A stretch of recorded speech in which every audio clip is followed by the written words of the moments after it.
Welcome back to Book Summaries channel. If you feel like your smartphone has become a digital leash and your attention is being sold to the highest bidder, today's video is your escape plan. We are breaking down Digital Minimalism by Cal Newport, a revolutionary guide to reclaiming your focus and living a deep life in an increasingly noisy world. Cal Newport opens the book by arguing that we didn't sign up for the digital lives we are currently leading. Most of us downloaded apps like Facebook or Instagram for minor conveniences, but these tools have transformed into platforms that demand hours of our daily attention. This change wasn't accidental. It is the result of a lopsided arms race where multi-billion-dollar companies use psychological hacks to keep us hooked. Features like infinite scroll and push notifications are designed to exploit our primal need for social approval and intermittent reinforcement. We feel guilty for being on our phones too much, but Newport clarifies that it is not a lack of willpower on our part.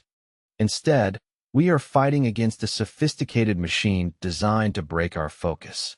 The author suggests that moderate hacks, like turning off notifications, are no longer enough to win this battle. We need a more robust philosophy to protect our cognitive autonomy. To reclaim our lives, we must first recognize the predatory nature of the attention economy. Only by seeing the true cost of these free services can we begin to make a change. In this chapter, Newport formally introduces the philosophy of digital minimalism. He defines it as a way of using technology where you focus your online time on a small number of carefully selected activities that strongly support the things you value. Minimalists don't just use technology because it's there. They deliberately ignore everything else. This approach is built on three core principles. Clutter is costly, optimization is important, and intentionality is satisfying. Clutter is costly because having too many apps creates a background hum of anxiety that outweighs the small benefits they provide.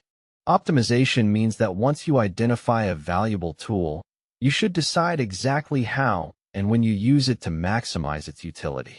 Intentionality is the idea that deriving meaning from how you spend your time is more important than any specific digital feature. Minimalists are comfortable missing out on small things to gain something much bigger, their own life back. This philosophy isn't about being a hermit, but about being a conscious user rather than a passive consumer. It is a radical shift from why not use it to why should I use it. Newport proposes a specific process called the Digital Declutter to help readers transition to minimalism. He argues that trying to change habits slowly rarely works because the pull of the apps is too strong. Instead, he suggests a 30-day period where you take a break from all optional technologies. During this month, you stop using social media, video games, and news sites unless they are strictly necessary for your work or health. The goal of this period is to break the addictive cycle and rediscover what you actually enjoy in the physical world. Many people find that the first week is filled with boredom and anxiety, but this eventually gives way to a sense of peace. You use this time to explore high-quality leisure activities like reading, exercise, or socializing in person. At the end of the 30 days, you don't just turn everything back on. Instead, you slowly reintroduce only those tools that pass a strict test of value. For each tool you bring back, you must define a specific operating procedure for its use. This aggressive reset ensures that you are the one in control of your digital environment moving forward. This chapter explores the vital importance of solitude in the human experience. Newport defines solitude as a state where your mind is free from input from other minds. In the age of smartphones, we have virtually eliminated this state, as we reach for our phones at the slightest hint of boredom. This solitude deprivation prevents us from processing our emotions, reflecting on our problems, and building a stable sense of self. Newport references the habits of historical figures like Abraham Lincoln and Henry David Thoreau to show how solitude fuels creativity and leadership. He argues that we need quiet moments to maintain our mental health and clarity of thought. Without these breaks, we become reactionary and stressed, constantly buffeted by the opinions and lives of others. The author suggests simple practices like taking long walks without a phone to rebuild our capacity for being alone. We must learn to be comfortable with our own thoughts again. Solitude is not loneliness.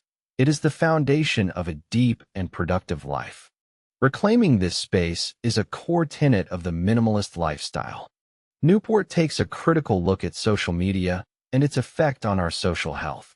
He argues that connection, the low-friction digital interaction of likes and comments, is a poor substitute for conversation, the rich, face-to-face interaction we evolved for. Our brains are highly specialized for reading social cues like tone of voice and facial expressions, which are absent in digital text. When we rely on digital likes, we trigger our social instincts without ever truly satisfying them, leading to a feeling of social hunger despite being connected. The author suggests a radical rule: don't click like and don't leave short comments. These interactions are low value and actually train your brain to prefer shallow connections over meaningful ones. Instead, Newport encourages readers to prioritize high-bandwidth communication like phone calls or meeting for coffee. By eliminating the shallow, social snacking of apps, you create the time and motivation to invest in real relationships. The goal is to move from a life of constant digital chatter to a life of intentional, deep community. This shift might make you feel less popular online, but it will make you feel significantly more loved and grounded in reality. A common fear of giving up digital distractions is the void it leaves in one's schedule. Newport argues that the key to a successful digital declutter is to fill that void with high-quality leisure. He makes the case that humans are wired to find deep satisfaction in strenuous activities that involve craft, skill, or physical effort. Browsing YouTube is a passive activity that provides little lasting fulfillment, whereas building something with your hands or playing a musical instrument provides deep pride. The chapter outlines several leisure lessons, such as prioritizing activities that require physical presence and those that result in a tangible product. Newport encourages readers to join social clubs, take up hobbies that involve learning, and schedule their leisure time as carefully as their work. When we have a plan for our free time, we are less likely to default to mindless scrolling. High-quality leisure provides a sense of mastery and autonomy that is impossible to find on a screen. By reclaiming your hobbies, you make the minimalist lifestyle sustainable and enjoyable. You aren't just giving up your phone. You are making room for a more vibrant, active life. In the final chapter, Newport discusses how to maintain digital minimalism in the long term by joining what he calls the attention resistance. This is a movement of people who refuse to let their attention be commodified by tech giants. He provides several practical hacks to strengthen your resolve, such as deleting social media apps from your phone and only using them on a desktop computer. This creates friction that prevents mindless checking. Another suggestion is to turn your smartphone into a dumb phone by removing everything but the essentials like maps and calls. He also recommends using slow media, subscribing to high-quality magazines or newspapers instead of following breaking news on Twitter. By slowing down your consumption, you improve the quality of the information you receive. Newport concludes by reminding the reader that digital minimalism is not just about using a phone less. It is about the much bigger goal of living a life that is truly yours. It is a commitment to depth in an age of shallow distraction.